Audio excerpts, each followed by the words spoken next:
What's up guys, my name is the Below Average Gamer and today we're going to be talking about Portal. Once upon a time, Valve stuffed an evolved version of a dumb little student project into a game bundle and figured, what's the worst that could happen? Turns out the worst that could happen didn't, but instead what is arguably the opposite.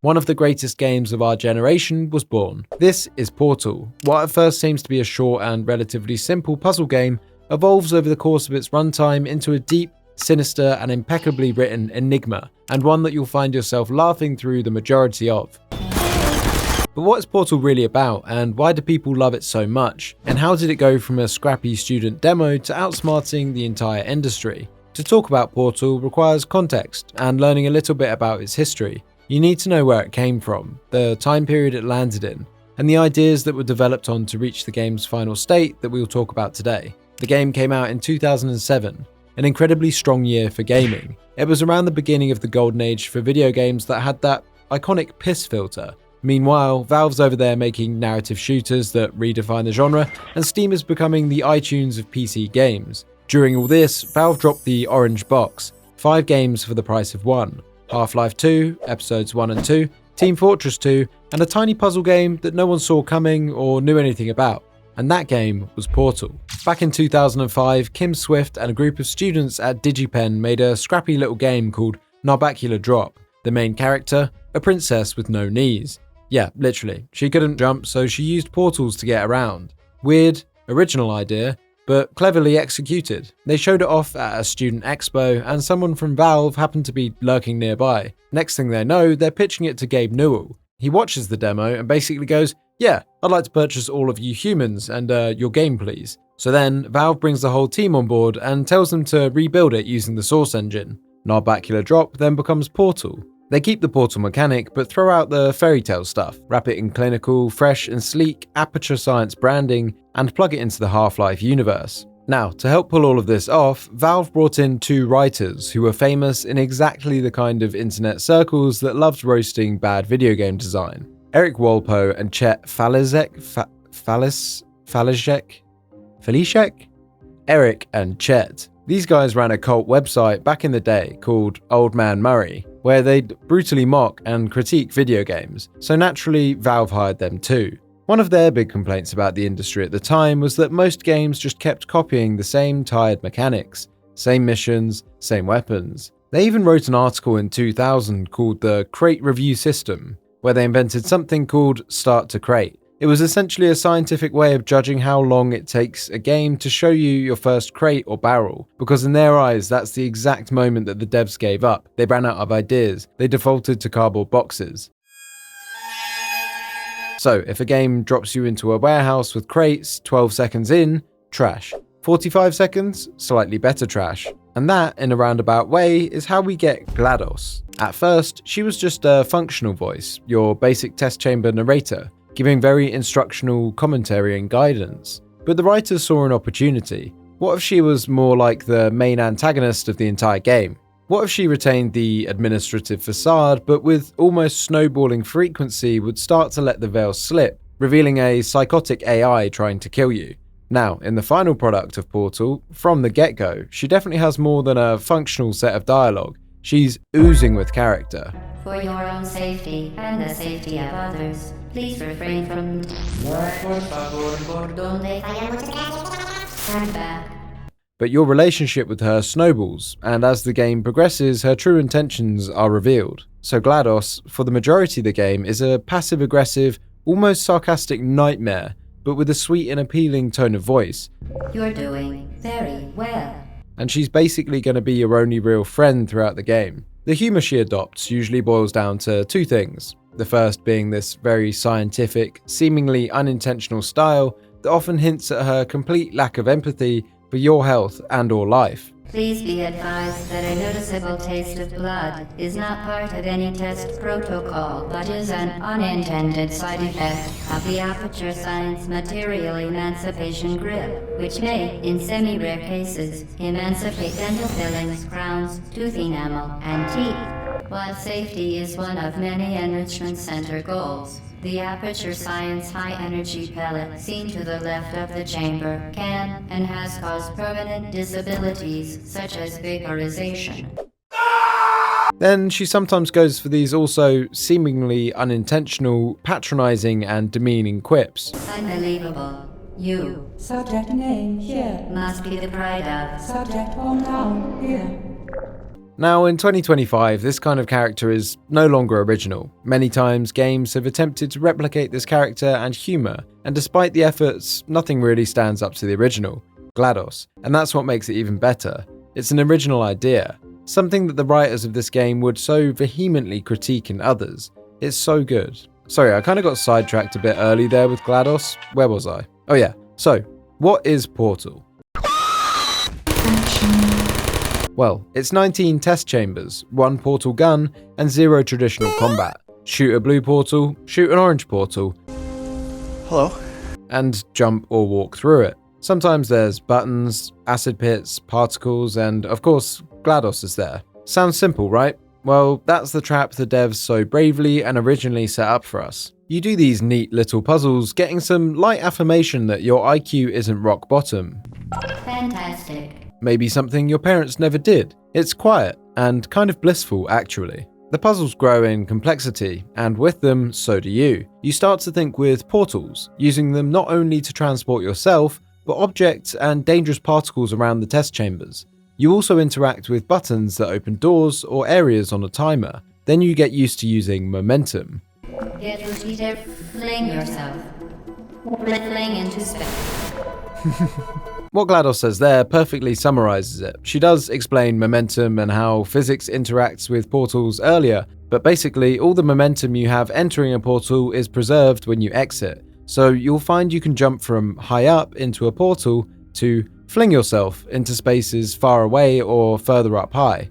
Portals mechanics and puzzle design are simply second to none. Even if you just looked at the puzzles in isolation, separate from the rest of the game, it's still good, it's still fun, and that's a testament to the design of the puzzles and the levels. You have this really well-paced set of chambers that, without any obvious or fourth wall breaking tutorial, teach you how to use a game mechanic you've never even seen before in gaming, and it does so intuitively and easily. But once you know the basics, the timing of the new challenge, the one that pushes your skills to the next level, such as using portals to move particles around the test chambers, and momentum later on, is perfect. It's really well paced. But it doesn't just have a new challenge in every area. It layers the different challenges together and creates something exponentially more thought-provoking. Okay, so for example, I know I see a particle thingy in here, I'm going to have to use portals to move it from a certain place to open a door over there, but I can only get to that location if I'm in a location where a button is to open a door to unblock its path, and to get to the button, I maybe have to use a portal to gain momentum to get up to it, but I have to be careful, otherwise I could fall into the sludge from platforming. It plays with a tight and limited set of variables, but creates endless challenges with it, like a Rubik's Cube. As you're going through these tight experiences, you'll have fun too. For example, you can shoot a portal at the cameras around the test chambers, at which point GLaDOS will politely ask you not to, as this is vital testing apparatus. To ensure the safe performance of all authorized activities, do not destroy vital testing apparatus. You can even shoot a portal directly above and below you to create an endless loop of momentum to just fester in whilst you go and get a snack out of the fridge or something. These puzzles and challenges come with so much charm and whimsy, especially with GLaDOS added into the mix. But it doesn't last forever. All this time, there's an eerie quietness about the chambers and the test facilities that only grows. If you look up, you can often see observational rooms, with tempered glass to obscure a clear picture of who or what is in that room. But even if we can't see clearly, we can see clearly enough that no one is in here. None of the windows show anyone, just empty seats. The audio design in the quiet moments gives you this creepy feeling that this place isn't all that it seems. All this before it levels up again by introducing active threats in the form of turrets, although apparently this wasn't intentional. Testing sequence is currently unavailable. It has been replaced with a live fire course designed for military androids. This is a very non-traditional form of combat, certainly something that the masses weren't pulling their pants down for in 2007. You don't have a gun or a bat to whack these things with, just your brain and your portal gun. There are so many fun ways that you can take these cute little guys out. You can shoot a portal under them that drops them out somewhere else, sending them into a timid rage that causes them to open fire in all directions, often screaming in an adorable voice. You can also portal next to them, appearing at their doorstep out of nowhere like someone trying to offer you an extended warranty on your car, and then you can just grab them from behind and throw them on the ground. Who are you? You can even make them shoot each other, using one of them as a shield as both of them are just screaming. The way the game sets these encounters up avoids them becoming repetitive. I always felt like it was fresh dealing with them in different ways depending on the situation, and obviously their dialogue is really cute and I just love interacting with them in general. During this level specifically, Portal does something else. As you round a corner, one of the panels of the test chambers is barricaded open, and this is where we get our first taste of rat. First taste of rat? Who the fuck wrote this script? In Portal, there's a subplot that starts here and grows throughout the remaining chambers. There is evidence that someone else was here. This may be the first time that the player starts to feel really uneasy. In these holes, we see the maniacal scribbles from someone the fanbase refers to as Ratman, or the character later revealed to be Doug Ratman. Now, in the Half-Life universe, this character was a crazed Aperture scientist that is hiding from the crazed GLaDOS, but these little dens are not explained at all in the game at this time. This character is only ever expanded on in supporting comics, I think. The effect it has to you in this moment is kind of chilling. You suddenly, for the first time, start to think, wait, were there others like me? Your horizons broaden as you, if you haven't already, start to realize that this facility probably tests hundreds of individuals in these test chambers. And it seems now from these scribbles and attempted breakouts or hidey holes that things didn't end well for the previous subjects. It's a great way of saying, hey, this place isn't a good place. Someone here has gone crazy. Many people have probably died. Do not trust GLaDOS. The cake is a lie. It also makes you think, where are they now? Are we going to see them later? And it creates this kind of anticipation. Are you going to walk into a test chamber and someone's going to be there? A crazed person in an orange suit like you? I love this kind of world building and atmosphere as it rewards those who take their time to appreciate every corner of the very limited spaces the game serves up to you. I know that's cliche, but it's done really well here, and it wasn't so cliche to say that back in 2007. As you progress through the chambers, learning how to use portals to deal with increasingly dangerous scenarios containing real bullets, and the growing unease and distrust of your overseer GLaDOS, Portal in Chamber 17 throws another curveball. I want to make love to it. Portal introduces a cube. Yes, a cube. But this one's different. It has a heart on it. This is the companion cube. So how does this change our life? Well, let me explain the genius of this. Quick side note, I have to ask all of you, do not be Googling companion cube fan art for your own mental health. It kind of became this whole ass degen thing outside of the game world. You know, the fans just be getting weird about it. So yeah, save yourself. Just don't Google it. Don't even think about it. You know, just stay on the video. Maybe hit the like button. Comment, I want to make love to the cube or something. Okay, so in this chamber, you start out by using your companion cube to help you get up some steps you wouldn't be able to jump up without it. Then you use it to defend against those dangerous particle balls in a narrow hallway. The companion cube is immediately making your life better, protecting you from danger, helping you get to places you couldn't get to before. You know, this is why people started to fall in love with it and wanted to fuck it. And look, it's got a little heart. Oh, it's so cute. Shut the hell up. So yeah, you use the companion cube throughout this level to help you. Now, I'm not going to pretend that the companion cube itself is anything special or genius. No, that is dumb. The cube doesn't even speak or anything. This affection that you're probably feeling is purely based on a lack of anything close to an interaction for our character so far in the game. The Enrichment Center reminds you that the weighted companion cube cannot speak. In the event that the weighted companion cube does speak, the Enrichment Center urges you to disregard its advice. Why it works so well is the narrative around it. You've completed 17 chambers alone. No other human nor android has been interacted with other than GLaDOS. Or maybe there was that talking toilet in the very beginning. I guess that counts. Your business is appreciated. And we never see and really know nothing about GLaDOS in terms of her sentient capacity other than being able to demean you really well. There is no life in these chambers, and thus there is no friendship. Your character is probably feeling alone, confused, and desperate.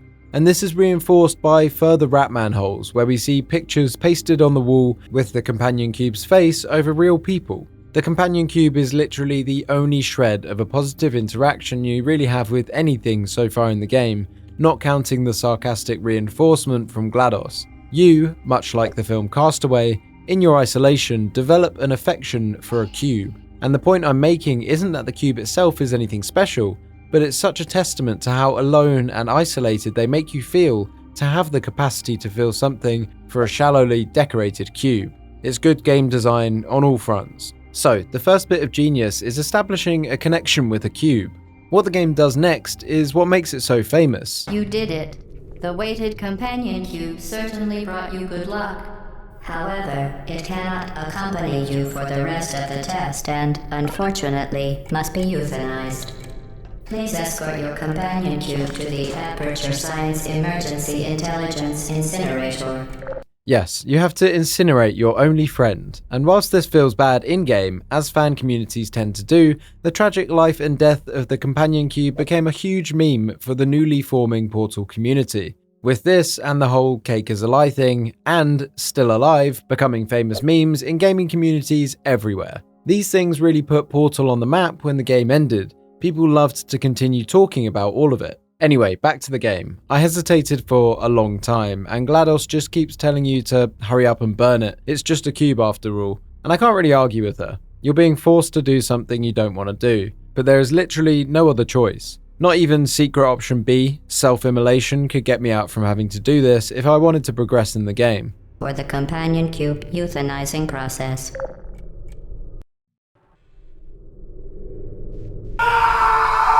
When you finally do throw the companion cube into the incinerator, GLaDOS says this brutal line, and it doesn't matter how long you waited to do it. You euthanized your faithful companion cube more quickly than any test subject on record. Congratulations. By this point in the game, Portal had already squeezed so much life, originality, creativity, and joy into a very short runtime. But what happens at the end of Chamber 19, the final chamber, is brilliant and takes it from a charming puzzle game you got as a bonus in a bundle box purchase to the next level. And this is good because reportedly in the test builds, Chamber 19 was the end of the game. After some quiet but complex puzzle solving, using all of the skills you've learnt so far to the maximum, you step onto a platform and round a corner, seeing a cake symbol on the wall. On the first playthrough, you feel hopeful, thinking, yay, I've completed Portal and we're going to get a happy ending. Then, as you round another corner, fire. Now, you can see from my footage that I've played the game before and knew what to do, but little 12-year-old Bag kinda just died over and over at this on my first attempt. The shock of the fire made me forget everything I had learnt. The betrayal shook me, even though it was kind of obvious that GLaDOS didn't care about us throughout the game. It wasn't until a much later attempt that my brain actually woke up and saw the obvious reality that the materiality of the walls around the platform were the same type as in the test chambers that you could use a portal on. At this moment, you officially break free of the test chambers. It's like breaking the 3.5th wall. It expands the scope of the game like an iceberg. You started out just in the test chambers doing very basic stuff, and as you progress, it just gets bigger and bigger. And you don't know what's coming next. It's a really original, genius moment from the creators of the game. Portal is no longer a puzzle game. It's more of a prison break or action game. The moment you escape the incinerator, the entire game shifts. The sterile white test chambers are gone. Suddenly, you're crawling through steamy maintenance shafts, rusted catwalks, exposed wiring, and grimy storage rooms. The sleek sci-fi polish disappears. Everything starts to look like it's held together with duct tape. The gameplay changes immediately. No more elevators neatly dropping you off at the next test chamber. No more friendly signage. No more clean room layouts.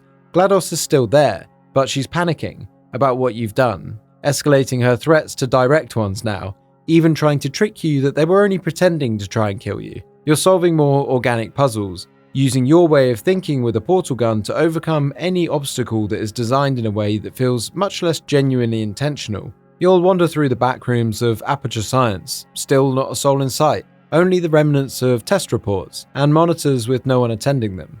Portal does a great job at creating a space that feels like it should have people in it, utilizing the methods of digital creators that are so famous now to invoke liminality. My favorite example of this, which is also an Easter egg, is a projector showing a case study on funding differences by the DoD, comparing Aperture Science to its competitor Black Mesa. Yes, that famous facility from Half-Life 1, tying the two games into each other's canon. It shows that Black Mesa, for some reason, was being awarded more contracts than Aperture Science. It's a good bit of environmental storytelling because you can kind of tell that someone from Aperture Science had noticed this and put together this presentation essentially exposing what they think is the conspiracy. And to be fair, the data they've got there does look pretty unfair. It looks like Black Mesa are getting at least 10 times the amount of contracts as Aperture Science are. And that small storyline I just created in my head is as a result of a very small detail that they've put off the beaten path. And it's details like this that people enjoy so much. It rewards the player for looking around and taking in the moment. But this also works from an atmospheric perspective because the projector is still running. How recently did everyone leave this place? And why were they in a rush? So much so that they didn't shut off the projector. It can't have been empty for long. It gives the impression that there was almost a Thanos snap. Huh? Suddenly, everyone was just gone, but the facility was still running. That's a smart way to make it feel so eerie. If it was just empty with everything switched off, it wouldn't have the same effect. This is really similar to the general eeriness that Source Engine games have when no one else is around, and it must have been a huge inspiration for the digital horror series The Backrooms. After some more seemingly directionless but tough puzzle solving throughout the facility and trying to ignore GLaDOS's hilarious attempts at persuasion, we have to deal with some increasingly dangerous puzzles, where this time the intention really is to kill you, just as GLaDOS said. There's this one great puzzle where you enter into some offices and a new kind of turret pops up in a room behind some glass panels. It uses a laser target to fire missiles at you, destroying one side of the glass. To solve this puzzle, you have to let it target you, standing in front of the other glass, then move so it destroys the way forward. But the genius is not just this, it's that when you reach somewhere up ahead, seemingly a dead end, you can only solve it by going all the way back here numerous times, and using portals and this turret to blast your way forward. Each time it invokes that aha feeling, and you literally find yourself saying in your head how smart that is. It gives you that reward feeling that is so addictive about puzzle games. There are so many moments that are just so boundary breaking and clever to what the normal rules of a video game would suggest is a solution to something. If you think back to what the rules were when you started the first test chamber to now, it's an entirely different game. Portal can be very much considered an iceberg of sorts in structure because of this. As we progress, we see scribbles and hints from Doug Ratman. It seems that he's pointing us to the way out, rooting for us to escape. How or why he's doing this isn't covered in game, but what's certain is that he's an ally to anyone that wants to rebel against GLaDOS. One of the final tests in quotation marks, is this really cathartic mini boss fight, where we get to dash all of these silly little robots into the sewers in this giant room. Surprise, motherfucker! Then we get to use the power of momentum to reach new heights, as we shoot ourselves up and out of the top of the area. After this, we approach the room where we'll have our final test, GLaDOS. This is the final boss fight, and my word, is it a good one. The moment you step into GLaDOS's chamber, you can obviously tell there's going to be a boss fight.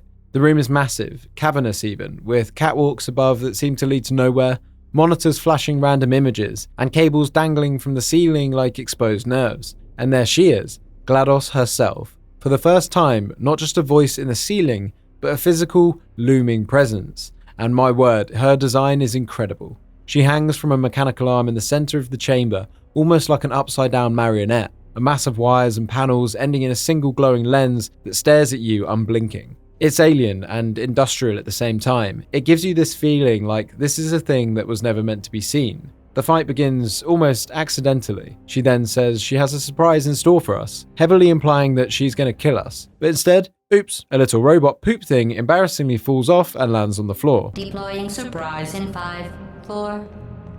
Time out for a second. That wasn't supposed to happen. GLaDOS seemingly doesn't know what this actually is. She's as confused as we are. It's only when you try picking it up and throwing it into the conveniently nearby incinerator that shit hits the fan. You're kidding me. Did you just stuff that Aperture Science thing we don't know what it does into an Aperture Science emergency intelligence incinerator? That has got to be the dumbest thing that. Whoa.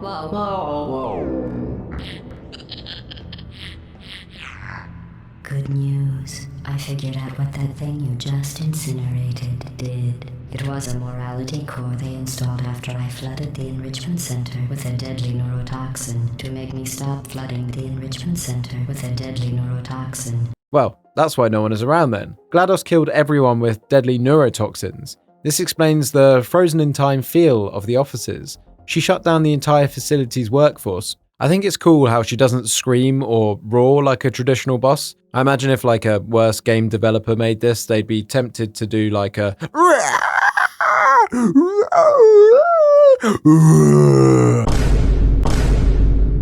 you know, to like try and be epic. But instead, she tries to act like everything's fine. Her voice changes into a smooth, corporate or late-night radio kind of tone, just barely masking the fact that you've taken away what she explains was one of her ethical restraint cores, the one that stops her from getting all trigger-happy with the deadly neurotoxins again. Within seconds, the chamber begins filling with the deadly neurotoxin. However, there is still a turret active in the room, and we know what to do with these, don't we? Using portals against the clock now, we redirect GLaDOS's missiles into her own chassis. Each time a new core drops out, as you pick them up, they'll interact with you. The Curiosity Core, an orange core with an average-sized pupil and 4 dots that is insatiably curious about everything around it, and it even recognizes us, the character, as the lady from the tests. Where are we going to use this? What? The Cake Core. Yes, the Cake Core. A blue core with a very dilated pupil and 6 dots that gives us a twisted cake recipe. The recipe includes stuff like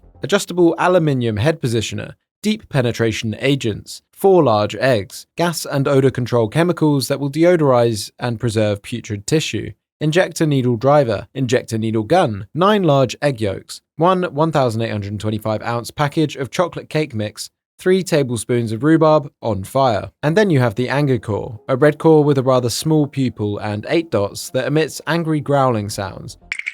The fight itself is unlike any final encounter in gaming at the time. You're not given a super weapon or some big cinematic moment where you go toe-to-toe with a villain. You're still armed with nothing but your trusty portal gun. Every time you incinerate another core, GLaDOS starts to unravel more, and her dialogue gets increasingly erratic. She cycles between fake compliments, veiled threats, rambling trivia, and moments of outright malice. I invited your best friend, the companion cube.